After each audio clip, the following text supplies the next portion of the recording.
पहला टेस्ट जीतकर सीरीज में बढ़त बना चुकी टीम इंडिया और दूसरे टेस्ट के पहले ही दिन फिर से श्रीलंका पर दबाव। लेकिन कहानी इतनी सीधी भी नहीं है। भारत ने दिन की शुरुआत में 2 बड़े विकेट गंवाए, फिर कप्तान शुभमन गिल ने मोर्चा संभाला और देवदत्त पडिक्कल ने एक बार फिर अपने बल्ले से ऐसा जवाब दिया कि श्रीलंकाई गेंदबाजों की सारी रणनीति धरी की धरी रह गई। लगातार दूसरी बड़ी पारी, कप्तान का अर्धशतक और भारत फिर मजबूत स्थिति में। लेकिन क्या भारत ने इस दिन कोई गलती नहीं की? बिल्कुल की, और यही छोटी छोटी गलतियां आगे चलकर इस टेस्ट का रुख बदल सकती हैं। तो आइए करते हैं पहले दिन का पूरा पोस्ट मैच एनालिसिस। दूसरे और आखिरी टेस्ट में भारतीय कप्तान शुभमन गिल ने टॉस जीतकर पहले बल्लेबाजी करने का फैसला किया। यह फैसला परिस्थितियों को देखते हुए काफी समझदारी भरा था। भारत पहले टेस्ट में श्रीलंका को 165 रन से हरा चुका है और सीरीज में 1-0 की बढ़त लेकर इस मुकाबले में आया है। इसलिए भारत के सामने साफ लक्ष्य है दूसरा टेस्ट जीतकर सीरीज 2-0 से क्लीन स्वीप करना। लेकिन श्रीलंका को भी पता है कि अगर यह मैच गया तो पूरी सीरीज हाथ से निकल जाएगी। इसलिए श्रीलंका के गेंदबाजों ने शुरुआत से ही भारत पर दबाव बनाने की कोशिश की। भारत को शुरुआती झटका तब लगा जब केएल राहुल 18 रन बनाकर आउट हुए। इसके बाद यशस्वी जायसवाल 45 रन बनाकर पवेलियन लौटे। लाइव रिपोर्ट के मुताबिक दोनों शुरुआती विकेटों के बाद भारत लंच तक 88-2 पर था। यानी शुरुआत में भारत की पारी बिल्कुल वैसी स्मूथ नहीं थी जैसी टॉस जीतने के बाद उम्मीद की जा रही थी। यशस्वी जायसवाल ने 45 रन बनाए। 45 रन खराब स्कोर नहीं है, लेकिन जिस तरह की बल्लेबाजी परिस्थितियां थी और जिस तरह भारत को शुरुआत मिली थी, वहां जायसवाल के लिए यह एक मिस्ड अपॉर्चुनिटी जरूर कहा जाएगा। टेस्ट क्रिकेट में ओपनर का काम सिर्फ शुरुआत देना नहीं होता। अगर टीम टॉस जीतकर पहले बल्लेबाजी कर रही है तो ओपनर के पास विपक्षी गेंदबाजों को थकाने और बड़ी पारी खेलने का शानदार मौका होता है। जायसवाल 45 तक पहुंचे, लेकिन उन्हें 80-90 या फिर शतक में बदलने का मौका गंवाना पड़ा। और यही वो क्षेत्र है जहां भारत को आगे थोड़ा और क्लिनिकल होना होगा। स्टार्ट को बिग स्कोर में कन्वर्ट करना। केएल राहुल सिर्फ 18 रन बना सके। राहुल जैसे अनुभवी बल्लेबाज से टीम को उम्मीद रहती है कि वह नई गेंद के शुरुआती प्रेशर को अब्सॉर्ब करेंगे और फिर पारी को आगे बढ़ाएंगे। लेकिन उनका जल्दी आउट होना भारत के लिए अच्छा संकेत नहीं था। हालांकि एक बात भारत के पक्ष में रही, भारत के पास इतनी मजबूत बैटिंग डेप्थ है कि 1-2 शुरुआती विकेटों के बावजूद पारी को दोबारा बनाया जा सकता है। और यही काम इसके बाद शुभमन गिल और देवदत्त पडिक्कल ने किया। इस दिन की सबसे बड़ी कहानी अगर किसी एक भारतीय बल्लेबाज की रही तो वो है देवदत्त पडिक्कल। पहले टेस्ट में शानदार 167 रन बनाने के बाद पडिक्कल ने दूसरे टेस्ट में भी बड़ी पारी की तरफ कदम बढ़ाया। पहले टेस्ट में उनके 167 रन ने उन्हें प्लेयर ऑफ द मैच बनाया था और नंबर 3 पर उनकी जगह को लेकर उनका दावा बेहद मजबूत किया था। अब दूसरे टेस्ट में लगातार दूसरी बड़ी पारी खेलना सिर्फ एक और स्कोर नहीं है, ये एक स्टेटमेंट है। पडिक्कल ये दिखा रहे हैं कि पहले टेस्ट का शतक कोई संयोग नहीं था। वो श्रीलंकाई स्पिन के खिलाफ अपने फुटवर्क, बैलेंस और शॉट सिलेक्शन से लगातार अच्छी बल्लेबाजी कर रहे हैं। पहले टेस्ट में उन्होंने 167 रन बनाकर अपनी तकनीक का परिचय दिया था। दूसरे टेस्ट में फिर बड़ी पारी की ओर बढ़ना इस बात का संकेत है कि भारत को नंबर 3 पर एक स्थिर बल्लेबाज मिल सकता है। सबसे महत्वपूर्ण चीज है उनका टेम्परामेंट। वो हर गेंद पर हमला करने की कोशिश नहीं करते, वो गेंद की लेंथ पढ़ते हैं, स्पिन के खिलाफ आगे निकलकर खेलने की क्षमता रखते हैं और जब गेंद उनके क्षेत्र में आती है तो बाउंड्री भी निकालते हैं। यही टेस्ट क्रिकेट की सही बल्लेबाजी है। पहले टेस्ट में 167 और अब दूसरे टेस्ट में फिर बड़ी पारी। यह कंसिस्टेंसी भारत के लिए बहुत बड़ा पॉजिटिव है।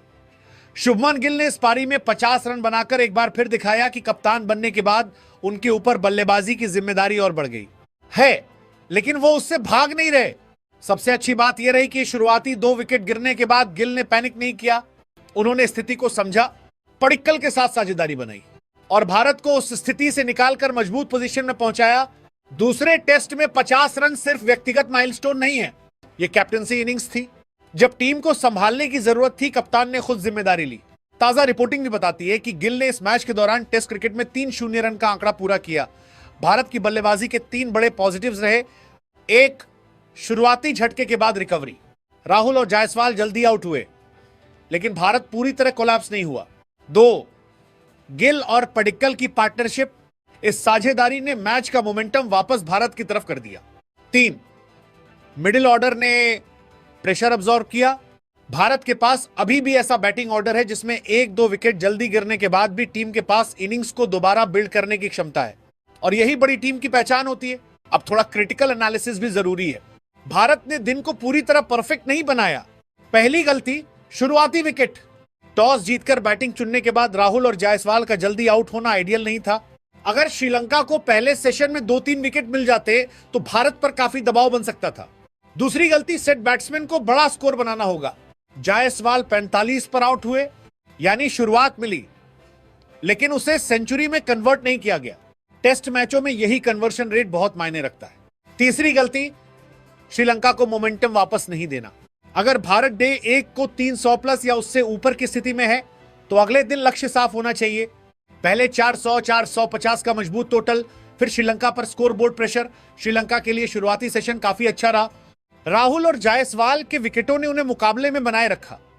ताजा रिपोर्ट के अनुसार लाहिरू कुमारा और असीथा फर्नांडो ने शुरुआती सफलता दिलाई, लेकिन उनकी समस्या यह रही कि शुरुआती सफलता को वे लंबे प्रेशर में कन्वर्ट नहीं कर सके। गिल और पडिक्कल ने साझेदारी बनाकर गेंदबाजों का मोमेंटम तोड़ दिया। और यही टेस्ट क्रिकेट में सबसे बड़ा फर्क होता है। विकेट लेना एक काम है, लेकिन उसके बाद प्रेशर बनाए रखना उससे भी बड़ा काम है। भारत इस सीरीज में अब सिर्फ मैच जीतने के लिए नहीं खेल रहा। पहला टेस्ट जीतने के बाद उसके पास 1-0 की बढ़त है। अब दूसरा टेस्ट जीतना मतलब 2-0 सीरीज स्वीप। और यही वजह है कि भारत को यहां कॉम्प्लेसेंट नहीं होना चाहिए। श्रीलंका के लिए यह आखिरी मौका है, इसलिए अगले 4 दिनों में वो पूरी ताकत से वापसी करेगा। अगर दूसरे टेस्ट के पहले दिन को सिर्फ स्कोर कार्ड से देखा जाए तो श्रीलंका ने भारत के 5 विकेट जरूर निकाल लिए, लेकिन अगर पूरे दिन की गेंदबाजी का गहराई से पोस्टमार्टम करें तो असली तस्वीर कुछ और है। श्रीलंका ने शुरुआत में भारत को झटका दिया, लेकिन उस दबाव को लंबे समय तक कायम नहीं रख पाया। और टेस्ट क्रिकेट में यही सबसे बड़ा फर्क होता है। भारत ने दिन का खेल खत्म होने तक 305 बना लिए, जबकि देवदत्त पडिक्कल ने 117 रन की शानदार पारी खेली और शुभमन गिल ने 50 रन बनाए। यानी श्रीलंका ने 5 विकेट तो लिए, लेकिन भारतीय बल्लेबाजी को उस स्थिति में नहीं पहुंचाया जहां उसे वास्तव में संकट कहा जा सके। शुरुआत में श्रीलंका ने सही काम किया।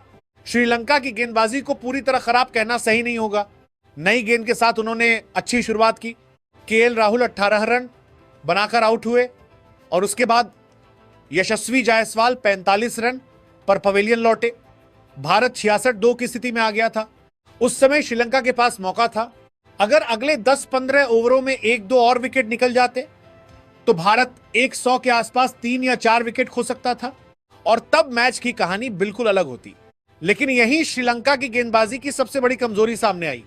उन्होंने शुरुआती सफलता को सस्टेन्ड प्रेशर में कन्वर्ट नहीं किया। सबसे बड़ी कमी, गेंदबाजी में लगातार दबाव नहीं बना। टेस्ट क्रिकेट में सिर्फ विकेट लेना काफी नहीं है, आपको बल्लेबाज को लगातार ऐसी गेंदें डालनी होती हैं जिनसे वो हर ओवर में असहज महसूस करे। भारत के खिलाफ श्रीलंका यही काम लगातार नहीं कर पाया। राहुल और जायसवाल के विकेटों के बाद पडिक्कल और गिल को सेटल होने का मौका मिला और जैसे ही दोनों बल्लेबाजों ने अपनी आंखें जमा ली, श्रीलंकाई गेंदबाजों के लिए उन्हें आउट करना काफी मुश्किल हो गया। पडिक्कल ने इसका पूरा फायदा उठाया और 117 रन बनाकर दूसरी लगातार सेंचुरी पूरी कर दी। पडिक्कल को 2 मौके देना बहुत महंगी गलती। श्रीलंका की गेंदबाजी के साथ उनकी फील्डिंग को भी इस कहानी से अलग नहीं किया जा सकता। रिपोर्टों के मुताबिक पडिक्कल को 0 और 1 रन पर जीवनदान मिले और फिर इस बल्लेबाज ने क्या किया, उसने उन मौकों को सीधे सेंचुरी में बदल दिया। यही टेस्ट क्रिकेट का नियम है। अगर आप किसी वर्ल्ड क्लास या इनफॉर्म बल्लेबाज को मौका देंगे तो वो आपको जरूर सजा देगा। और पडिक्कल तो पहले टेस्ट में 167 रन बना चुके थे, इसलिए श्रीलंका को पता था कि यह बल्लेबाज फॉर्म में है। ऐसे बल्लेबाज को अगर 2 जीवनदान मिल जाएं तो फिर गेंदबाज के लिए मुश्किलें बढ़ना स्वाभाविक है। अनुभव की कमी कहां दिखाई दी? यहां श्रीलंका के युवा गेंदबाजी आक्रमण की बात करनी जरूरी है। श्रीलंका की मौजूदा टीम में कई ऐसे खिलाड़ी हैं जो अंतर्राष्ट्रीय स्तर पर अभी अपने अनुभव का निर्माण कर रहे हैं। ऊपर से टीम पहले टेस्ट में भी भारत से 165 रन से हार चुकी थी और दूसरे टेस्ट में उसे दबाव में वापसी करनी थी। ऐसे माहौल में गेंदबाजों को सिर्फ स्किल नहीं चाहिए, उन्हें चाहिए पेशेंस, गेम अवेयरनेस और बल्लेबाज के खिलाफ लॉन्ग टर्म प्लानिंग। जब पडिक्कल 30-40 तक पहुंच गए तब श्रीलंका को उनकी वीकनेस के हिसाब से प्लान बदलना चाहिए था, लेकिन भारत ने दबाव को अब्सॉर्ब कर लिया। असिथा फर्नांडो श्रीलंका की सबसे बड़ी सकारात्मक बात, श्रीलंका के लिए पूरी गेंदबाजी में एक बड़ा पॉजिटिव भी रहा। असिथा फर्नांडो ने 346 लेकर दिन में सबसे प्रभावशाली गेंदबाजी की उन्होंने जायसवाल को भी 45 पर आउट किया और भारतीय बल्लेबाजी में कुछ महत्वपूर्ण ब्रेक थ्रूज दिलाए। इससे यह साफ है कि श्रीलंका के पास विकेट लेने की क्षमता मौजूद है। समस्या यह है कि एक गेंदबाज के अच्छे प्रदर्शन को बाकी गेंदबाज लंबे समय तक सपोर्ट नहीं कर पाए। टेस्ट क्रिकेट में अगर एक बॉलर दबाव बना रहा है और दूसरा एंड आसानी से रन दे रहा है तो बल्लेबाज प्रेशर से बाहर निकल जाता है। पहले दिन भारत ने जिस स्थिति में खेल खत्म किया है उसे देखते हुए 305 कोई साधारण स्कोर नहीं है। भारत ने शुरुआती 2 विकेट जल्दी गंवाए, फिर शुभमन गिल और देवदत्त पडिक्कल ने 120 रन की साझेदारी करके पारी को संभाला। पडिक्कल की 117 रन की लगातार दूसरी टेस्ट सेंचुरी ने भारत को मजबूत स्थिति में पहुंचाया। लेकिन अब असली परीक्षा दूसरे दिन सुबह होगी, क्योंकि भारत के पास 5 विकेट जरूर हैं, मगर ये 5 विकेट से कितने रन बनाते हैं यही इस टेस्ट की पहली बड़ी कहानी होगी। भारत को दूसरे दिन की शुरुआत कैसे करनी चाहिए? मेरी नजर में भारत को दूसरे दिन पहले 10-12 ओवर बिल्कुल टेस्ट क्रिकेट के क्लासिकल अंदाज में खेलने चाहिए। ध्रुव जुरेल और सारांश जैन को शुरुआत में श्रीलंकाई गेंदबाजों को अटैक करने के बजाय उनकी गेंदबाजी को पढ़ना चाहिए। नई गेंद के बाद श्रीलंका के तेज गेंदबाजों को अगर थोड़ा मूवमेंट मिलती है तो अनावश्यक शॉट खेलने की जरूरत नहीं है। पहला लक्ष्य होना चाहिए विकेट बचाना। इसके बाद जैसे जैसे गेंद पुरानी होगी रन बनाने के मौके बढ़ेंगे। पहला लक्ष्य 350 रन भारत के लिए दूसरे दिन का पहला प्रैक्टिकल टारगेट होना चाहिए। 300 से 350 रन तक पहुंचना। अगर भारत बिना ज्यादा नुकसान के 350 पार कर जाता है तो मैच की दिशा काफी हद तक भारत के पक्ष में चली जाएगी। लेकिन 350 सिर्फ शुरुआत होगी। भारत को यही रुकना नहीं चाहिए। असली दबाव 400 प्लस पर बनेगा। अगर भारत 400-425 रन तक पहुंच जाता है तो श्रीलंका पर स्कोरबोर्ड प्रेशर काफी बढ़ जाएगा। और अगर भारत 450 के आसपास पहुंच गया तो श्रीलंका के लिए मुकाबला और मुश्किल हो जाएगा। क्यों? क्योंकि इस पिच पर अभी बल्लेबाजी आसान दिखाई दे रही है। पहले दिन भारत ने 85 ओवर में 300 रन बनाए और 5 विकेट खोए, यानी स्कोरिंग रेट भी बहुत खराब नहीं रहा। इसलिए भारत को अब सिर्फ अच्छा स्कोर नहीं बनाना है, उसे बड़ा स्कोर बनाना है। 450 क्यों महत्वपूर्ण हो सकता है? मान लीजिए भारत 450 पर ऑल आउट होता है। अब श्रीलंका जब बल्लेबाजी के लिए आएगा तो उसके सामने सिर्फ रन बनाने की चुनौती नहीं होगी, उसके सामने सवाल होगा क्या हम भारत के 450 के दबाव को झेल सकते हैं? यही टेस्ट क्रिकेट में स्कोरबोर्ड प्रेशर है। अगर श्रीलंका के शुरुआती 2 विकेट 50-60 के अंदर गिर गए तो 450 का स्कोर अचानक 500 जैसा महसूस होने लगेगा और फिर भारत के स्पिनर्स को मैच में बहुत बड़ी भूमिका मिल सकती है। लेकिन भारत को एक गलती बिल्कुल नहीं करनी चाहिए। भारत को दूसरे दिन सुबह बहुत ज्यादा आक्रामक बल्लेबाजी करने की जरूरत नहीं है, क्योंकि अगर भारत 305 से 320 8 हो गया तो जो फायदा पहले दिन बनाया गया था वो काफी हद तक खत्म हो सकता है। इसलिए पहले 30-40 रन सुरक्षित, फिर एक्सेलरेशन, यही सही रणनीति होगी। ध्रुव जुरेल की भूमिका बहुत महत्वपूर्ण होगी। ध्रुव जुरेल सिर्फ 7 रन पर नाबाद हैं। उनके सामने सबसे महत्वपूर्ण काम होगा कम से कम 70-80 गेंद खेलना। अगर वो 40-50 रन भी बना देते हैं और एक बड़ी पार्टनरशिप बन जाती है तो भारत को बहुत फायदा होगा। जुरेल को यह समझना होगा कि वो सिर्फ अपना स्कोर बनाने के लिए नहीं आए, उन्हें भारत के टोटल को 400 प्लस तक पहुंचाने की जिम्मेदारी निभानी होगी। और अगर ऋषभ पंत फिट होकर बल्लेबाजी करते हैं, यह भारत के लिए बहुत बड़ा बोनस हो सकता है। पहले दिन पंत को कलाई पर चोट लगी और वो रिटायर होकर बाहर गए थे। अगर पंत दूसरे दिन बल्लेबाजी के लिए उपलब्ध होते हैं और पूरी तरह कंफर्टेबल हैं तो भारत के पास अचानक स्कोरिंग को एक्सेलरेट करने का एक बहुत बड़ा हथियार होगा। लेकिन यहां भी जल्दबाजी नहीं होनी चाहिए। पंत को फिटनेस के हिसाब से ही बल्लेबाजी करनी चाहिए। अगर वह 100% कंफर्टेबल नहीं है तो रिस्क लेने की कोई जरूरत नहीं। भारत के लिए सबसे बड़ा फायदा श्रीलंका की गेंदबाजी थक चुकी है, यह भी भारत के पक्ष में है। श्रीलंका के गेंदबाज पहले दिन 85 ओवर गेंदबाजी कर चुके हैं। एसीथा फर्नांडो ने 16 ओवर में 46 रन देकर 3 विकेट लिए और लाहिरू कुमारा ने 13 ओवर में 38 रन देकर 1 विकेट लिया। अब दूसरे दिन सुबह अगर भारत उन्हें 15-20 ओवर और गेंदबाजी करवाता है तो दबाव स्वाभाविक रूप से बढ़ेगा और यही भारत को फायदा उठाना चाहिए। भारत की असली रणनीति श्रीलंका के गेंदबाजों को थकाओ। भारत को दूसरे दिन एकदम से अटैक करने की जरूरत नहीं, उसे पहले श्रीलंका के गेंदबाजों को थकाना है। सिंगल्स लो, स्ट्राइक रोटेट करो, लूज बॉल को बाउंड्री भेजो और विकेट बिल्कुल मत दो। जब गेंदबाज थक जाएं फील्ड फैलने लगे और कप्तान डिफेंसिव हो जाए, तब स्कोरिंग रेट बढ़ाओ। यही स्मार्ट टेस्ट बैटिंग होगी। 400 के बाद भारत को एक्सेलरेटर दबाना चाहिए। अगर भारत 400 तक पहुंच जाता है और उसके 6-7 विकेट ही गिरते हैं तो फिर रणनीति थोड़ी बदलनी चाहिए। उस समय भारत को रन रेट बढ़ाना चाहिए। तेज run, aggressive running, boundary options और टेलेंडर्स के साथ ज्यादा से ज्यादा रन, क्योंकि भारत का अंतिम लक्ष्य सिर्फ 450 बनाना नहीं होना चाहिए।